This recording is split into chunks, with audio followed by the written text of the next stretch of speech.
So I'm going to go ahead and define what point X is. What is financial independence?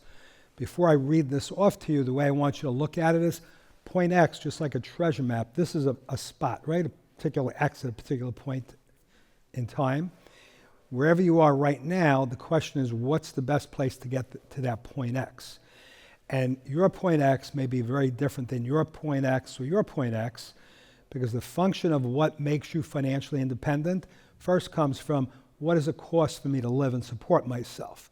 So someone that's living high and mighty, right, living off of $1 million income and still barely getting by because they're living extravagantly, well, their point X is going to be somewhere up on the roof, right? Very hard to achieve that in retirement.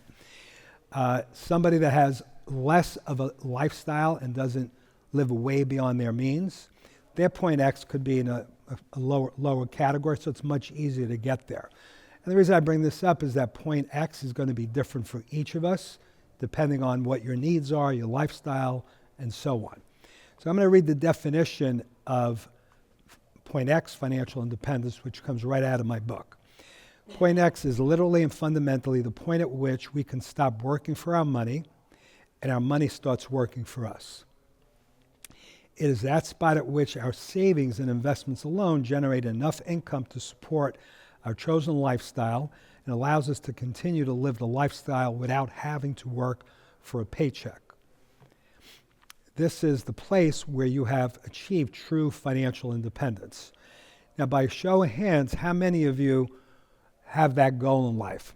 How many of you like to be financially independent? Great.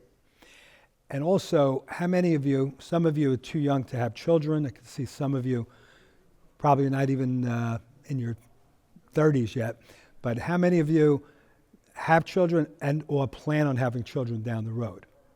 Okay? And I would imagine each of you also want to leave a legacy behind. And that's really what makes the new book that's coming out this April so powerful, because again, I've taught people how to become financially independent, but I said, you know what? That's not enough. We want to not just make you comfortable in your retirement, but we want to make sure that the next generation is going to do even better.